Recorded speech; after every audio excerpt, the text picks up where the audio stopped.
Ya después yo dejé de tomarlo como invitación y dije yo, caray, esto está interesante. Me invitó en ese momento, porque en ese momento fue una invitación. Me dice, le invito a que estudie Juan 3:16. Dije yo, pero pues ese no lo sabemos de memoria. ¿Qué puedo encontrar de nuevo en Juan 3:16? Y ahorita, ¿qué fue lo que te dije? Lo primero que le dije al director es, me di cuenta que soy un burro. Se acabó. Señor Dios, Padre Celestial, en este momento queremos solicitar que tú estés con nosotros, que tú nos dirijas, que tú nos des entendimiento, que nosotros podamos comprender tu santa palabra, que nosotros podamos comprenderte a ti, que nosotros podamos avanzar en nuestro crecimiento espiritual, en nuestra madurez espiritual, que nosotros comprendamos por qué nos estás solicitando santidad. Señor, nos has hecho santos, pero nos solicitas santidad. Queremos ser útiles en aquello que tú nos estás pidiendo. No queremos quedar como hemos estado todo este tiempo, sino que queremos avanzar para, Señor, ser parte de lo que tú estás haciendo. No tenemos la capacidad, no tenemos ninguna cualidad que te pueda ser útil, pero Señor, sabemos que tu poder, Señor, puede hacer que nosotros podamos participar de tu obra, podamos ver las cosas que tú estás haciendo con nosotros y podamos, Señor, en alguna forma disponer de nuestro tiempo, disponer de nuestras pocas capacidades para servirte a ti. Te pedimos que nos ayudes y que nos des entendimiento de todas estas cosas. Te lo solicitamos por Jesucristo nuestro Señor. Amén. Y sí, como les decía, el hermano que está estudiando esta maestría me dio una base y empecé ahí en esa base. Entonces, es lo que les quiero compartir. No voy a poder alcanzar ni siquiera, creo yo, porque así tomé la decisión ayer, no ver todo Juan 3:16, sino solo la primera parte. Quiero compartirles algo que es un hecho real.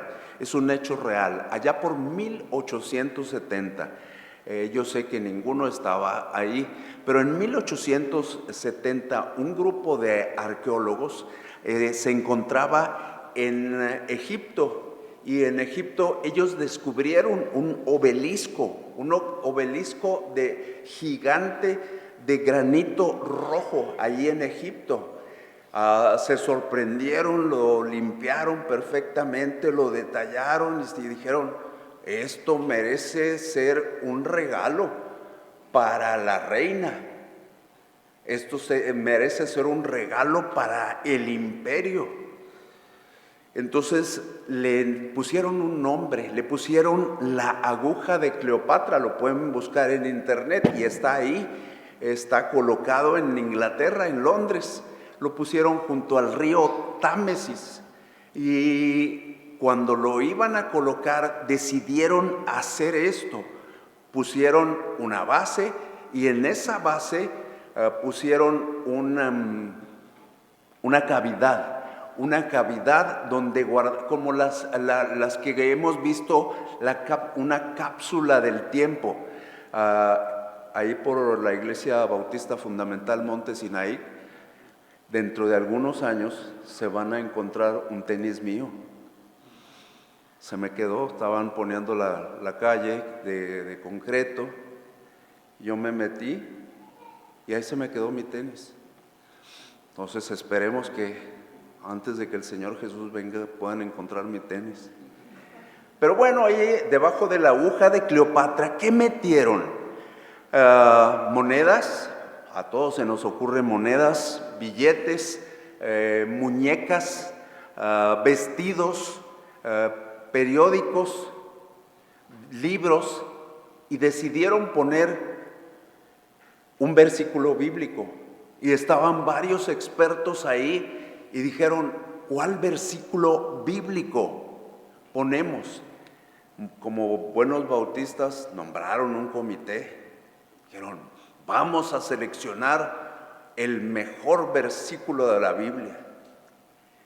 Seleccionaron Juan 3:16. Pero como también nos gusta complicarnos la existencia a los bautistas, dijeron, pero eso está muy fácil. Vamos a poner Juan 3:16 en todos los idiomas conocidos en este momento. Y eso fue lo que hicieron. Juan 3:16 en los 215 idiomas conocidos en ese momento. Entonces, cuando tengamos la oportunidad de estar por ahí, vamos a pensar, aquí abajo está Juan 3:16. Y luego nosotros ya hemos leído Juan 3:16. ¿Dónde está? ¿Dónde está? ¿Dónde está? Leví, dime Juan 3:16 de memoria.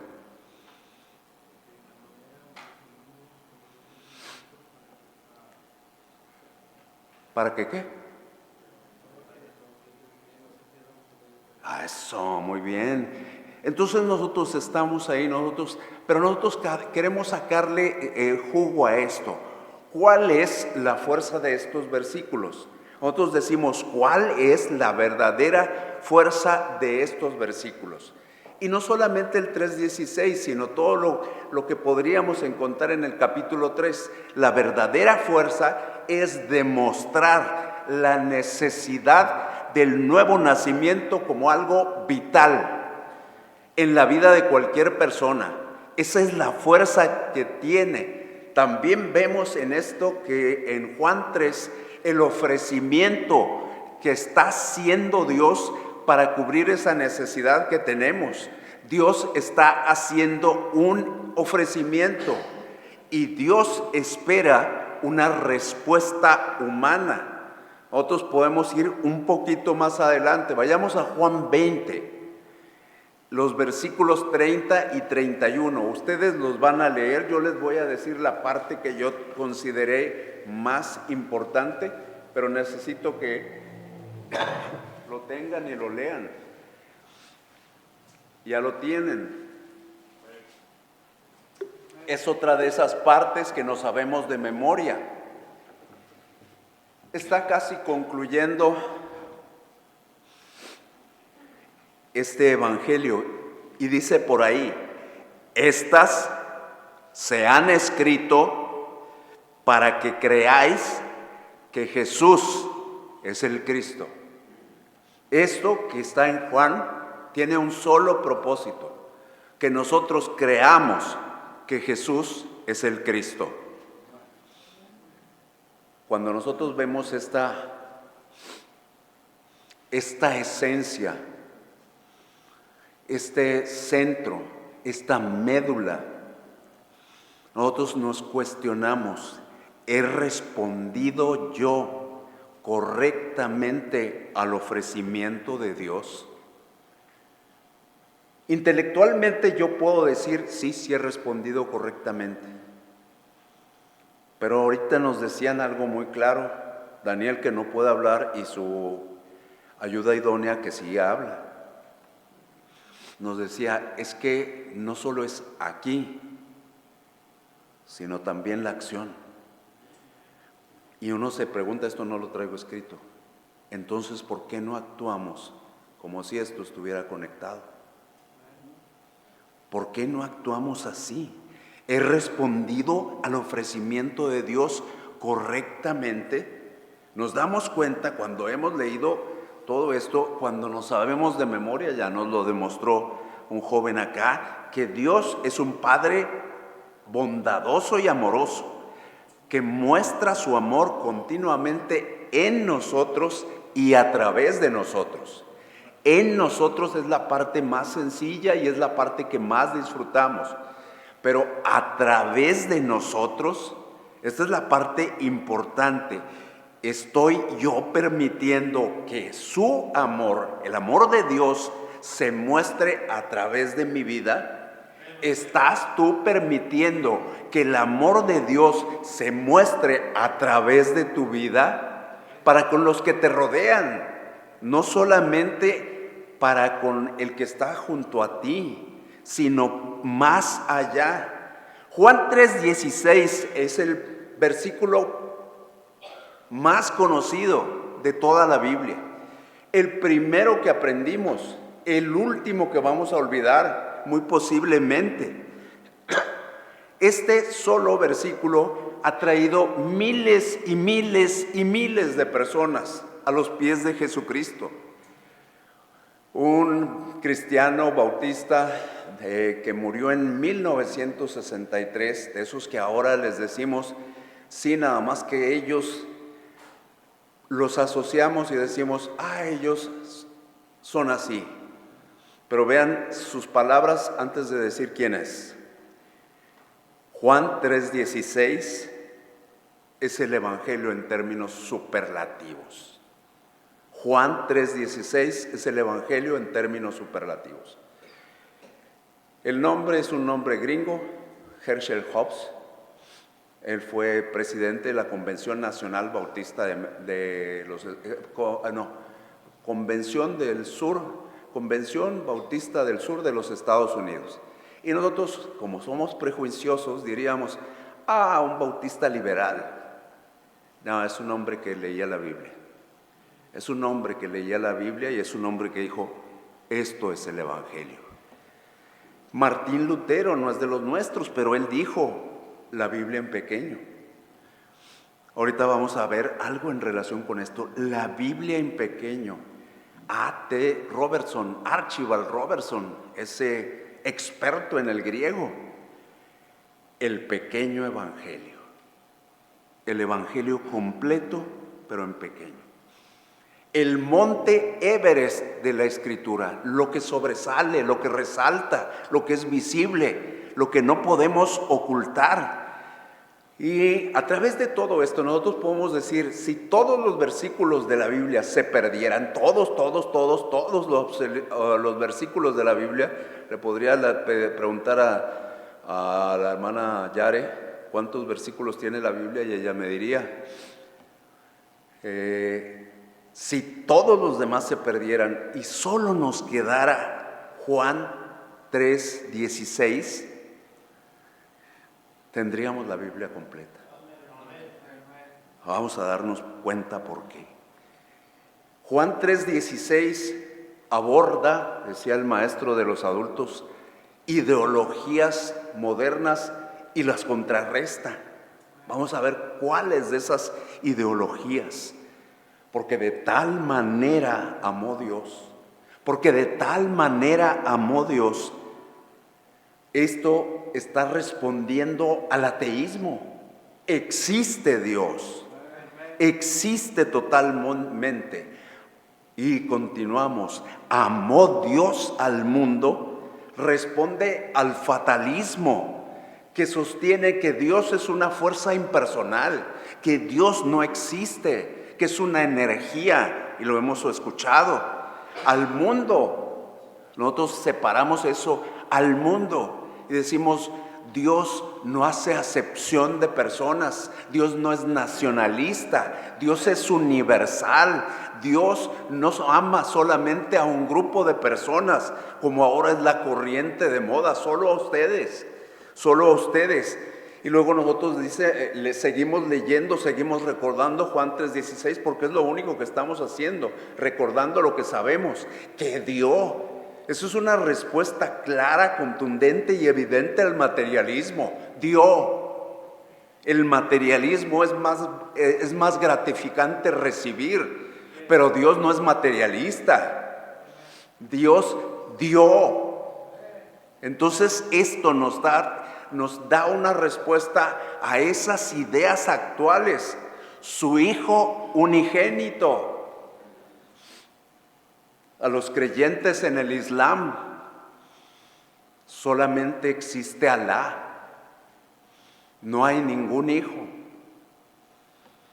Ay, caray.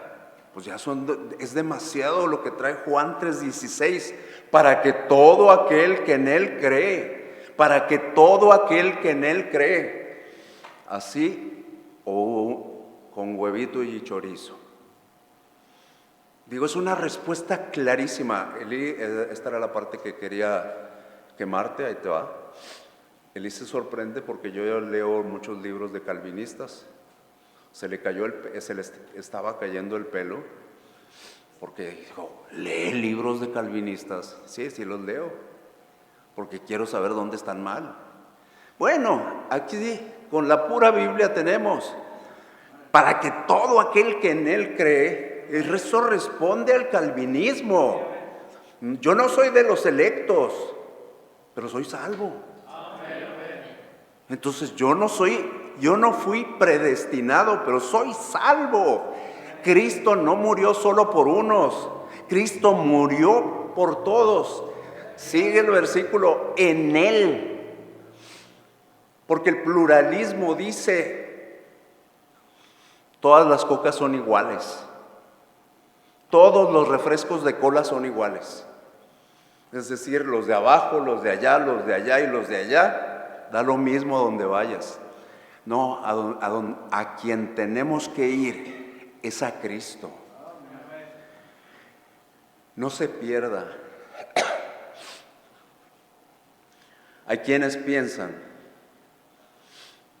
que nosotros vamos en un camino, el camino del aniquilamiento. Ni siquiera puedo decir la palabra correctamente. Y nos damos cuenta que no. El propósito de Dios es que nosotros no nos perdamos.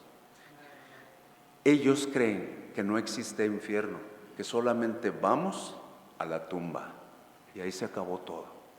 Pues no es así. Mas tenga vida eterna. Mas tenga vida eterna. A nuestros conocidos arminianos, que les dice, que nos dicen a nosotros, la salvación es condicional. No, Dios nos la entregó incondicionalmente. Juan 3:16 es la interpretación completa y literal de la Biblia. Revela la mente, el corazón y la voluntad de Dios. Y nosotros, te tengo que preguntar, ya me lo pregunté yo, ¿qué dice Juan 3:16 a tu vida? A tu vida. ¿Qué dice Juan 3:16 a tu vida? En este Juan 3:16 nosotros vamos a encontrar 4 pilares, 4 elementos, 4 secciones. No voy a poder ver las 4, pero voy a describirlas aquí. El amor de Dios es total. Esa es la primera. La segunda, el amor de Dios es sacrificial. La tercera, el amor de Dios es personal. Y la cuarta, el amor de Dios es eterno. Vamos a tratar de ver la primera. El amor de Dios es total. Y esto para nosotros es importante. Dice Juan 3:16, porque de tal manera amó Dios al mundo. Y ahí nos detenemos.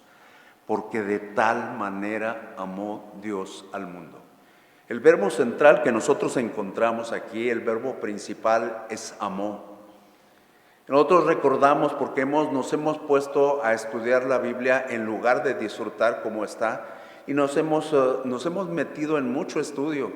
Hay 3 palabras en el idioma griego que significan amor. Ya comenzamos. Hay 3 palabras en el idioma griego que significan amor. Una es eros, otra es philos y otra es ágape, cada una con su significado. Entonces, nosotros nos ubicamos aquí y tratamos de ver cada una de ellas, el amor eros, el amor philos y el amor ágape. Pero resulta que el amor eros no está mencionado en todo el Nuevo Testamento, ni una sola vez.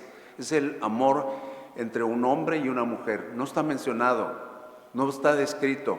Luego viene el siguiente. No es no es el de Juan 3:16. El que viene aquí es el amor ágape, el amor espiritual. Ese es el que nosotros encontramos aquí. Es un amor que desea dar.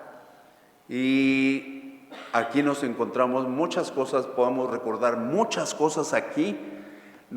Es un amor que no está basado en la dignidad del que recibe el amor, sino que está centrado en el origen de ese amor. Aquí Dios es el que ama.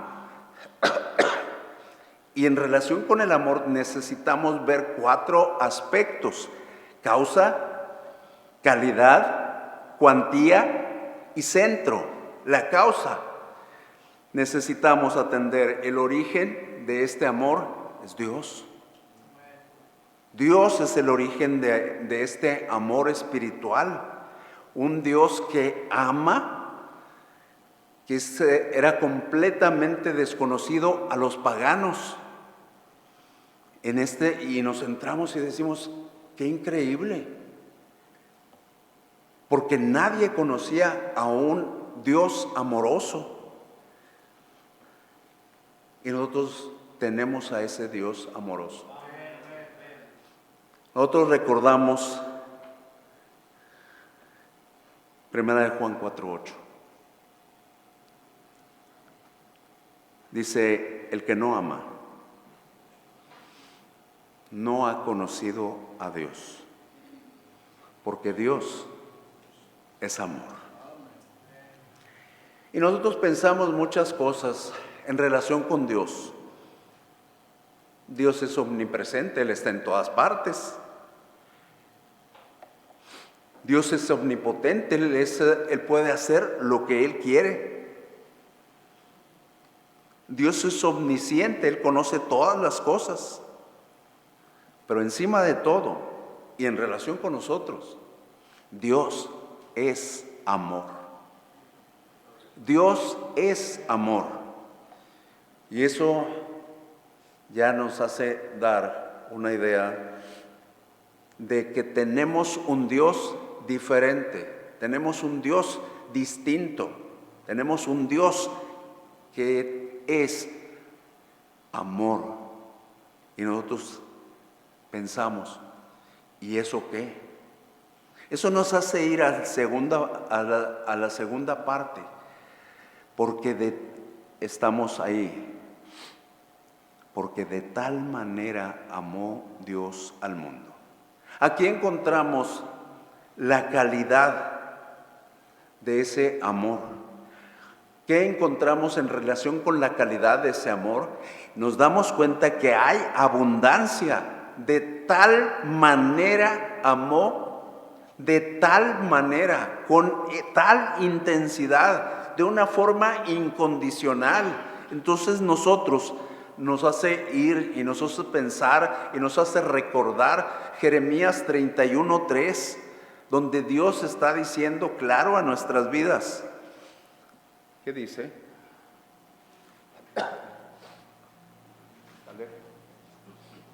Jeremías 31:3.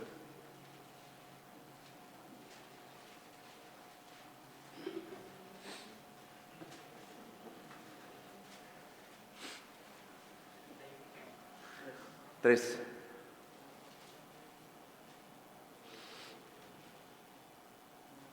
Jehová se manifestó a mí hace ya mucho tiempo, diciendo, con amor eterno te he amado, por tanto te prolongué mi misericordia. Y ahí encontramos otra vez ese amor, esa descripción del amor, de la calidad del amor, en relación con lo que veíamos, que decía, de tal manera amó, de tal manera. En la calidad lo detallamos y tratamos de imaginarnos el amor de Dios a nuestras vidas, y nosotros nos damos cuenta de una parte de esa calidad: es eterno. El amor de Dios es desde el pasado y hasta la eternidad. Entonces nosotros, antes de que nosotros naciéramos, Él ya sabía que íbamos a estar aquí. Y estaba buscándonos antes de que nosotros naciéramos, a cada uno en forma especial. Antes de que la tierra fuese, antes de que el sol, la luna y las estrellas existieran, Dios sabía que íbamos a estar aquí. Dios sabía que íbamos a fallarle, y Dios decidió amarnos. El amor de Dios alcanza hasta la eternidad. Nunca va a haber un amor más fuerte que este, un amor más grande que este. Los cielos van a ser destruidos, las estrellas van a caer, y Dios todavía va a ser el mismo. Dios todavía va a estar mostrándonos amor. Y nosotros nos damos cuenta de esto, y nosotros nos sorprende lo incondicional, lo abundante, lo eterno que es el amor. Y nosotros vamos a darnos cuenta de cuánto nos ama, la cuantía del amor, de tal manera. Es impresionante, porque nosotros lo sabemos de memoria. De tal manera. ¿Qué enfatiza el de tal manera? De tal manera enfatiza la intensidad, la grandeza del amor de Dios. Quizá podamos traducir este versículo de una forma más enfática. Dios amó al mundo en tal intensa manera. Es una traducción libre, es una traducción no literal. Es solamente para darnos cuenta que realmente no conocemos cómo es el amor de Dios. Se han escrito libros completos sobre estas palabras, libros y libros y libros completos. El amor de Dios, ¿cómo es? El amor de Dios no es como una gotera que está ahí en la casa constantemente, sino que es como un río que se desborda. Es algo abundante, no es como una llave que tiene fuga, es como un océano sin fondo. Así es el amor de Dios. Entonces nosotros tenemos que darnos cuenta. No es como una luciérnaga que vemos que ilumina en la noche. Es como un sol resplandeciente, un sol que no podemos ver. Así es el amor de Dios. Entonces nosotros nos damos cuenta, y nosotros necesitamos ubicarnos. Porque tú y yo somos el centro de ese amor. El objeto del amor de Dios eres tú y soy yo. Nosotros estamos aquí. Dice ahí 16, al mundo. Al mundo. Y volvemos a lo mismo, a toda la raza humana. No a unos sí y a otros no. A la suma total de todas las personas. Parece redundante, pudiera serlo. No sé mucho español, pero nos damos cuenta que el mundo no hace acepción de personas. Dios no hace acepción de personas. Dios no es así. Dios ama a todas las personas, no solo a unas. No solamente ama a nosotros que estamos aquí encerrados.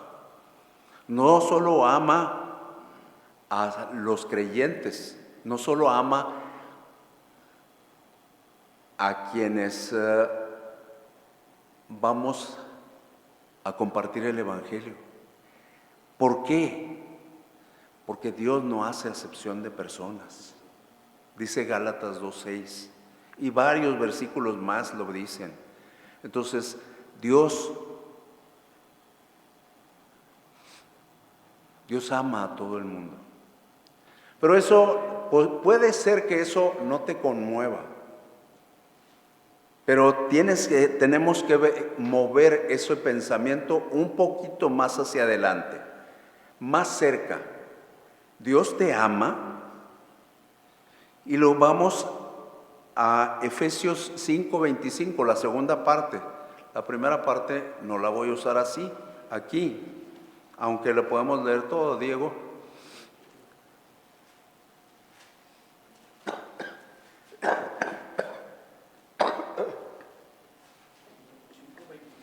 Sí.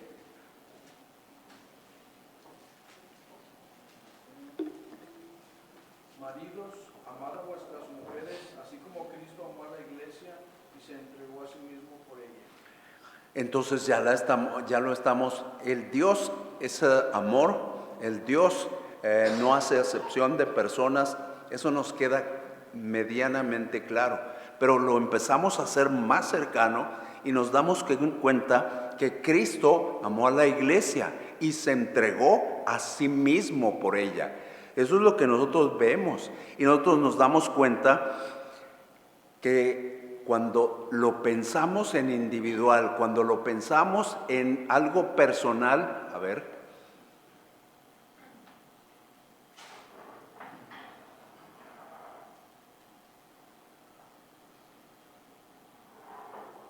ok,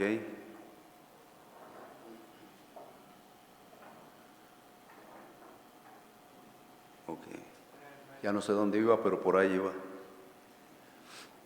Lo hacemos más para nosotros. Nosotros nos ubicamos. Si lo hago personal, es Dios te ama. Como si no existiera nadie más en todo el mundo. Como si solamente tú existieras. Ah, caray. Si nosotros entendemos esto, nos damos cuenta, Dios te ama a ti, nos ama como si no hubiera otra persona a quien amar. Entonces, si nosotros lo ubicamos así, nos damos cuenta que esto es sorprendente. ¿Cómo? Y nos preguntamos, ¿cómo puede amar a Dios a un mundo pecador como el nuestro? ¿Cómo? ¿Por qué? Porque el amor de Dios no se basa en el valor de nosotros, se basa en Él. Él nos hizo una invitación a salvación. Y de allí, déjenme compartirles algo que sucedió en una invitación a salvación en otro momento, en otro tiempo, con una persona. Cuestiona, después de aceptar, ¿me está usted diciendo que Dios realmente me ama? Esa fue la pregunta. ¿Cuál fue la respuesta? Dios en verdad te ama. Dios en verdad te ama. Cuando nosotros vemos esto, nosotros nos preguntamos, ¿por qué existe la iglesia?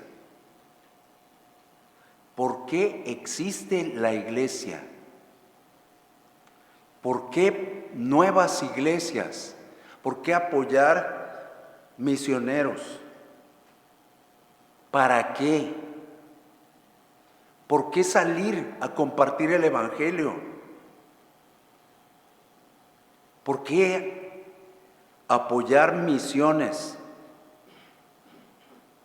Porque de tal manera amó Dios al mundo. Por eso es que se dan estas cosas. El amor de Dios es total, no es parcial, no es limitado, es completo y es además sacrificial. Que ha dado, dice el versículo, que ha dado a su Hijo unigénito, que ha dado a su Hijo unigénito.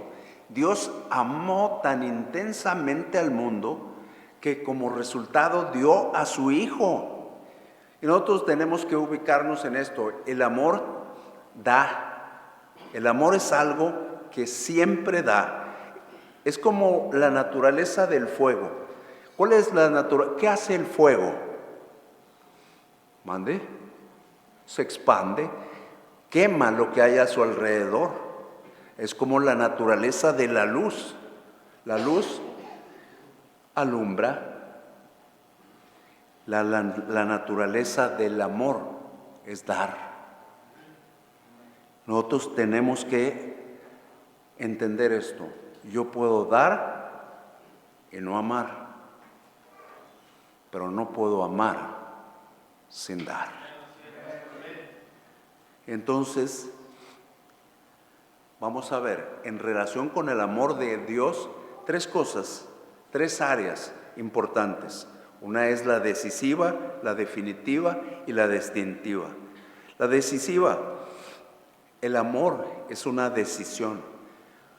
Por supuesto, hay un cierto elemento emocional, pero es una decisión. ¿Dónde están? No están. Bueno, está. Era para tu contraparte, pero bueno, te tocó. Cuando te casas, decides amar a alguien que se le va a caer el pelo. Que decíamos con Ruth, se le va a ensanchar la cintura. Que ronque en las noches.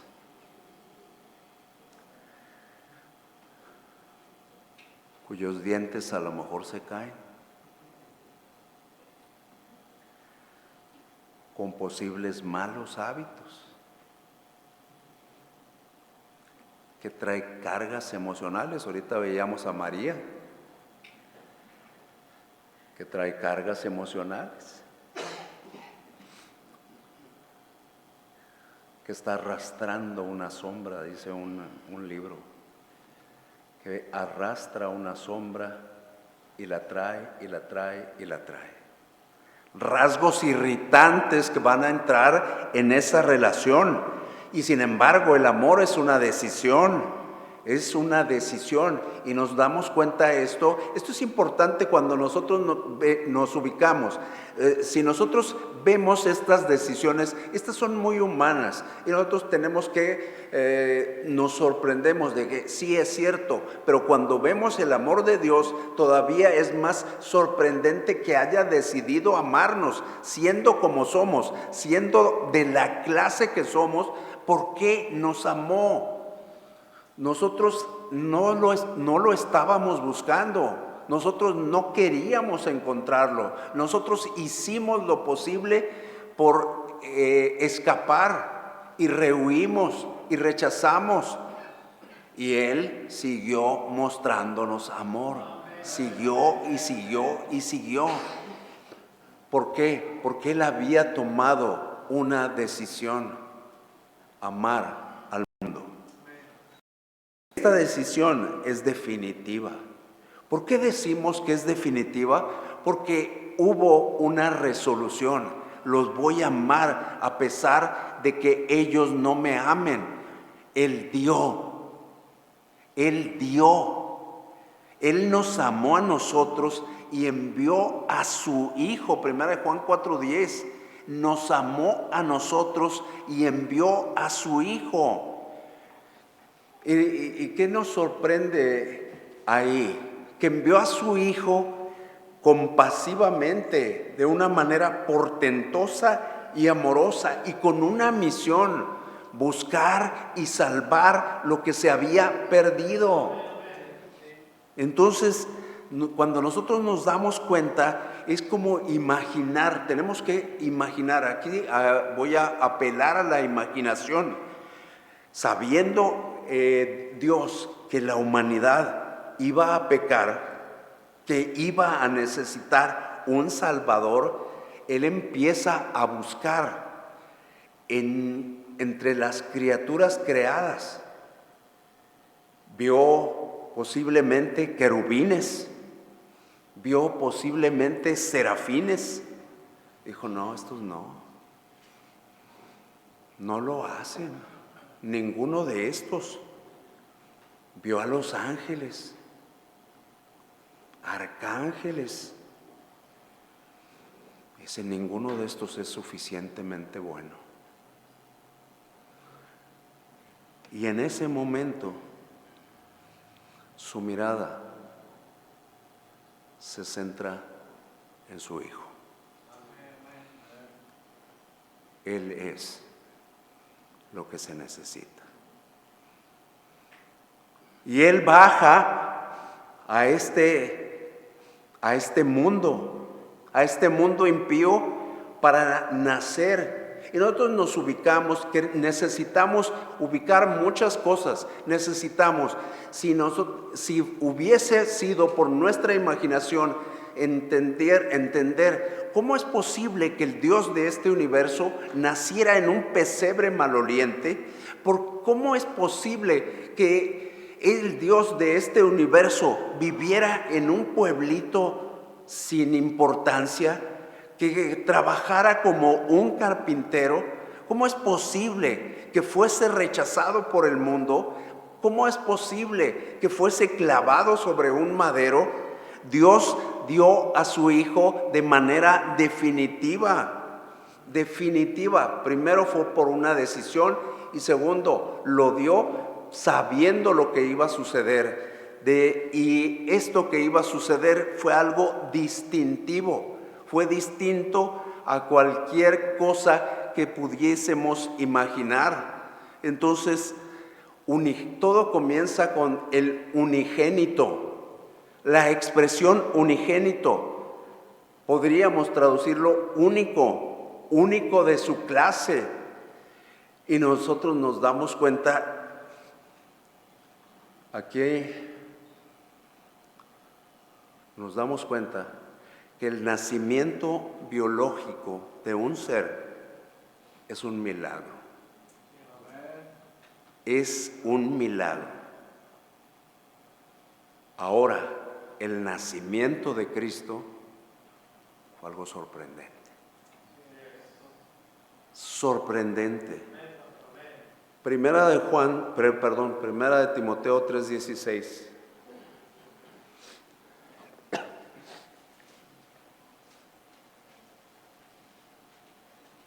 Adrián. Primera de Timoteo 3:16.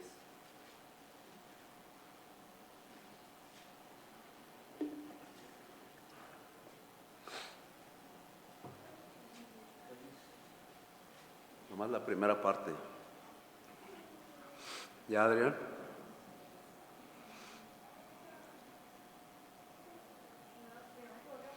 Tres 16.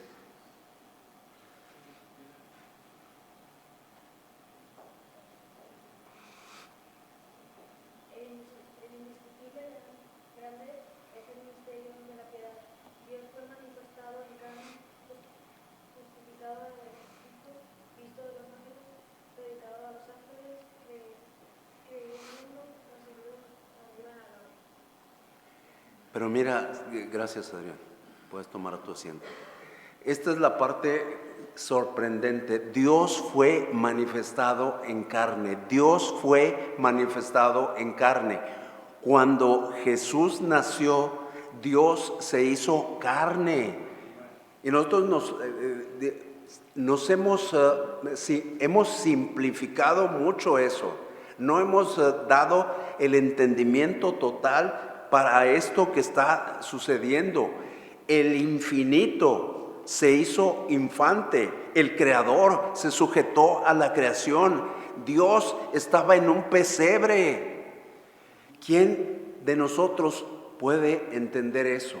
¿Por qué, pudiendo haber nacido en un palacio, pudiendo haber sido un rey, pero el Dios eterno se limitó a sí mismo, a las dimensiones reducidas de la humanidad, a las dimensiones reducidas del vientre de una mujer, a un simple, término médico, cigoto, la unión entre un óvulo y un espermatozoide?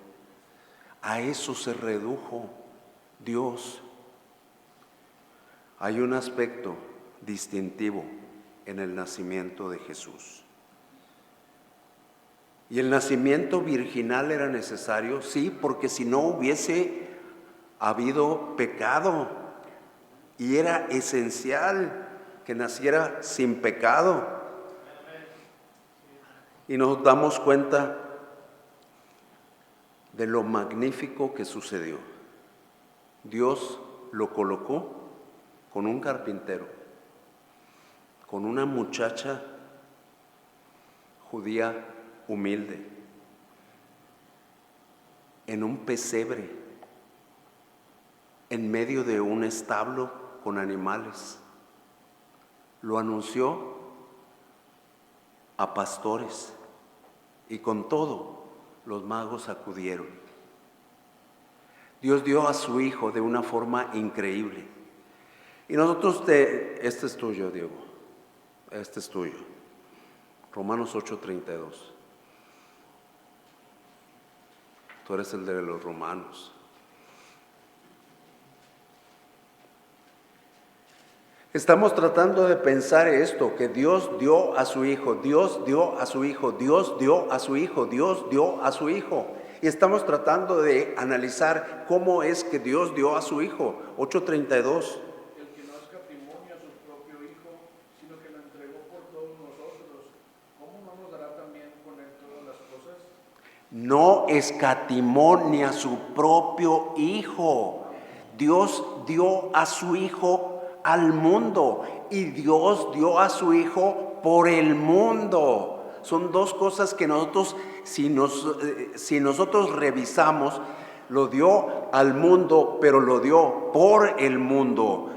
Y nos analizamos nosotros, analizamos aquel mundo y analizamos este mundo y nos sorprendemos. ¿Por qué ante nosotros?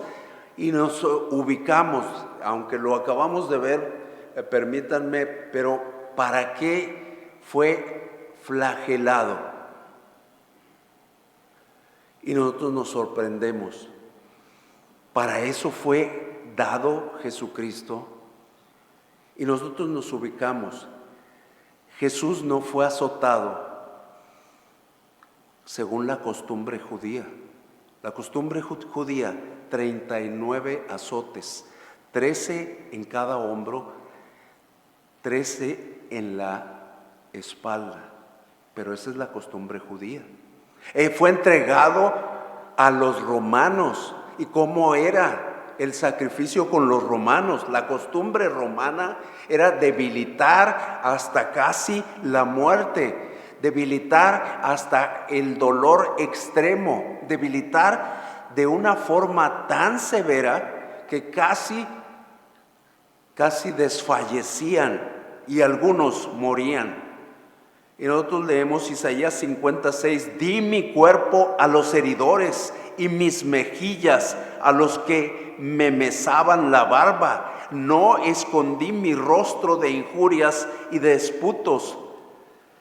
Salmo 129, 3, sobre mis espaldas araron los aradores, hicieron largos surcos. Nosotros recordamos el sacrificio de Jesucristo y nosotros recordamos a ese soldado romano armado con un flagelo, un látigo con tiras de cuerdo, con fragmentos de hueso, con fragmentos de metal que cuando salían lastimaban, araban la piel, destrozaban la piel. Y nosotros, nada más de pensarlo, es algo increíble. Y nosotros decimos, dio a su hijo, dio a su hijo. Y pensar desde que sale el sonido, desde que el látigo es lanzado, hay un sonido, y después, cuando es clavado y jalado, rasga la piel, rasga los músculos, rasga todo. Y la sangre estallaba, la sangre salía salpicando a borbotones. Todo estaba expuesto. Dios lo entregó, Dios lo dio, y Dios sabía lo que iba a suceder. Nunca ha habido un castigo más cruel que la crucifixión. A los fenicios se les ocurrió la idea al ver a las ratas clavadas en la pared. Los romanos lo perfeccionaron. Los hombres llevamos a Jesús al Calvario. Y ahí estaba, en el Gólgota, entre gritos, escupitajos, suciedad, sangre, con su cuerpo tendido, con su cuerpo azotado, un cuerpo herido, el cuerpo de nuestro Señor, clavado en un madero que fue levantado, que fue colocado entre la tierra y el cielo, como si no fuera digno de nada. Y nosotros pensamos en eso. ¿Por qué esa miseria? ¿Por qué ese daño? ¿Por qué Jesús estaba muriendo? ¿Para qué estaba muriendo? ¿Por qué y para qué? El Evangelio es claro, el Evangelio lo dice, que Cristo murió por nuestros pecados, conforme a las Escrituras. Cristo murió por nuestros pecados. ¿Por los pecados? ¿Por los pecados de quienes murió Jesús? Y otra vez las Escrituras son claras, y Él es la propiciación. 1 Juan 2:2, la propiciación por nuestros pecados, no solo por los nuestros, sino también por los de todo el mundo, no solo por los nuestros, por los de todo el mundo. Y entonces, en vista de ese sacrificio que hizo Jesús en la cruz, el amor de Dios tiene que ir por todo el mundo. Dios no nos ama porque Cristo murió. Cristo murió porque Dios nos ama. Y este es tuyo otra vez, 5:8, ese sí es de memoria. Mas Dios muestra su amor, siendo aún pecadores, Cristo murió por nosotros. En la cruz Dios juntó todas las piezas, en la cruz juntó todos los elementos y mostró la mayor prueba de amor, el sacrificio de Cristo. Y hay un mundo fuera de esta iglesia, hay un mundo fuera de esta iglesia que necesita conocer sobre el amor sacrificial de Dios. Dios muestra su amor en la cruz. para que el mundo entero lo vea. No podemos mantener el amor de Dios encerrado aquí, confinado en una iglesia. No podemos mantener el amor de Dios confinado en la vida de un cristiano, porque esto tarde o temprano va a explotar. Y nosotros tenemos que darnos cuenta que el amor de Dios no es pasivo, el amor de Dios no es sentimental, el amor de Dios es activo, el amor de Dios es sacrificial. El amor de Dios no se limitó a decir te amo, lo demostró entregando lo más valioso que tenía, a su Hijo. Y hoy te quiero invitar a que te preguntes esto: ¿estoy viviendo como alguien amado sacrificialmente? ¿Estoy viviendo como alguien amado sacrificialmente? ¿Estoy dispuesto a amar con ese espíritu de entrega? Hemos podido ver dos elementos. El amor de Dios es total y el amor de Dios es sacrificial.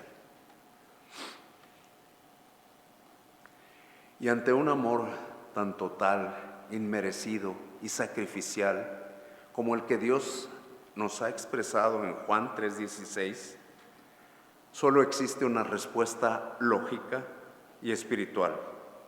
Y esa respuesta lógica y espiritual es entregar nuestra vida entera a Él.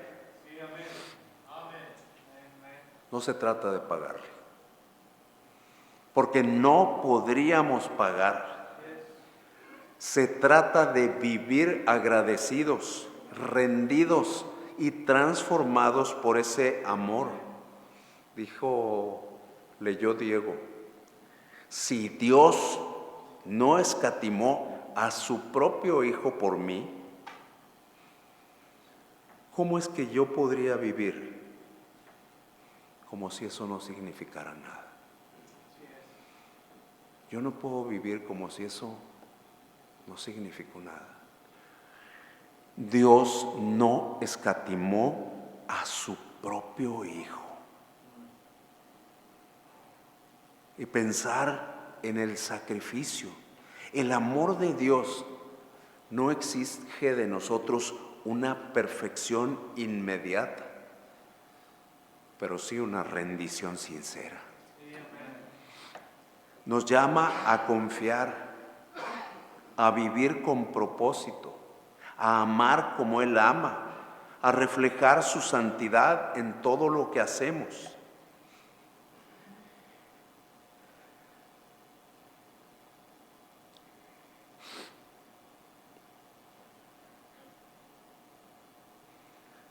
Dios lo dio todo por mí.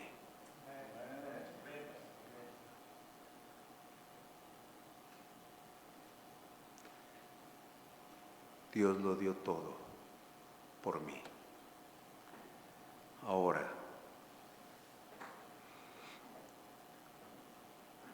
yo le entrego todo lo que soy a Él.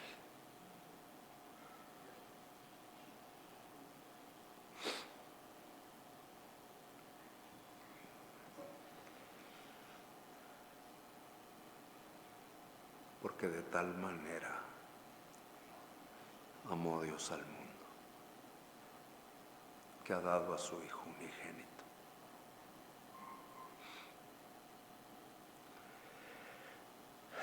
Señor Dios,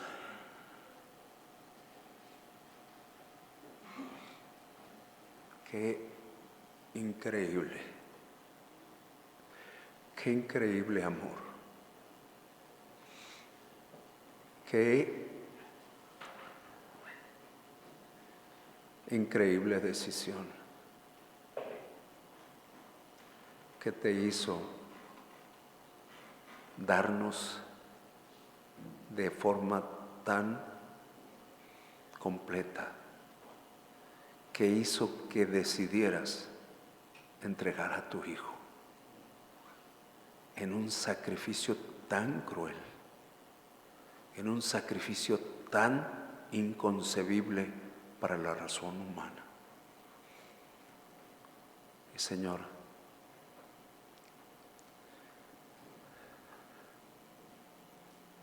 no quiero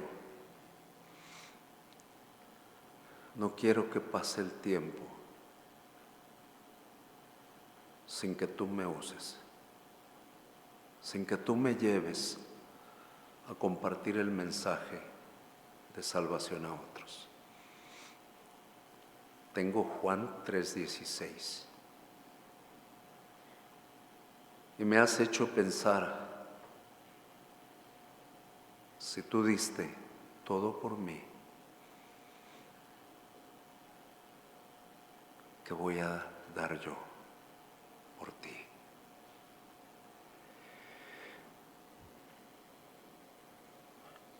No basta estar cómodos, no basta estar disfrutando lo que tú nos has dado. Hay necesidad de mostrar agradecimiento. Hay necesidad de entregarnos a ti. Hay necesidad de que nosotros nos demos cuenta de lo impresionante que tú hiciste por nosotros, de lo sorprendente, de lo exageradamente increíble, y todo por amor. Y nosotros no entendemos, no entiendo lo que es el amor, no entendemos y nos limitamos. Pero yo quiero decirte hoy que aquí estoy y que necesito ser cambiado, que necesito mover mi pensamiento hacia ti, hacer las cosas como tú quieres que yo haga, no según mi voluntad, no según mi pensamiento, no según mis deseos, porque Señor, nos has mostrado cuán lejos están nuestros pensamientos de tus pensamientos. Nos has mostrado cuán lejos están nuestros anhelos de tus anhelos. Nos has mostrado, Señor, que nos hemos limitado a vivir una vida de comodidad. Pero, Señor, que nosotros podamos agradecerte por todo lo que haces, que nosotros podamos vivir conforme a tú quieres, que nosotros podamos hacer lo que tú nos indicas, que nosotros podamos, Señor, compartir lo que hemos recibido. Gracias te damos. Y Señor, el día de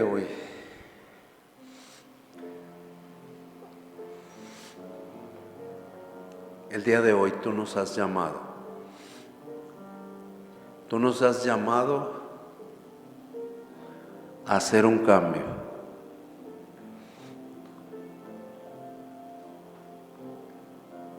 Hacer un cambio de pensamiento, un cambio de nuestras acciones.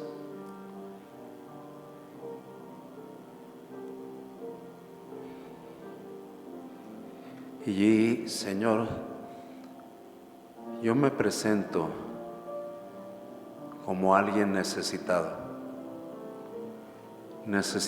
de entender lo que tú hiciste, la forma en la que tú te entregaste por mí.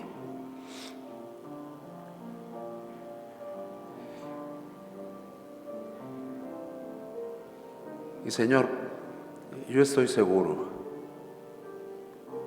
que no habíamos pensado en estas cosas. Habíamos quedado cortos al meditar superficialmente. Pero ahora, Señor, que nos damos cuenta, queremos exponernos delante de ti, no delante de nadie más. Y yo te quiero pedir en este momento, a ti que estás aquí y que has tenido una meditación como la mía, que se lo expreses a Dios, que le digas a Dios que quieres cambiar, que quieres hacer las cosas diferentes, que quieres dejar tu posición de comodidad a pasar a una posición de servicio, a una posición de santidad, a una posición de acción, a una posición diferente. Es muy sencillo recibir, pero ahora necesitamos pasar al dar. Necesitamos cambiar nuestro pensamiento. Necesitamos dar. El tiempo de recibir ha sido un tiempo largo y ha sido un tiempo bueno, pero ¿para qué recibir? Necesitamos pasar a la siguiente etapa, pasar a la etapa de dar. Yo te quiero pedir que si tú has tomado esta decisión, levantes tu mano. Amén, amén, amén, amén. Señor, gracias porque tú eres bueno con nosotros. Gracias porque tú nos amas. Y gracias porque, Señor, nos permites darnos cuenta de lo bueno que eres con nosotros. Te pedimos que nos sigas proveyendo y que nos sigas generando cambios en nuestras vidas. Te lo pedimos por Jesucristo, nuestro Señor. Amén.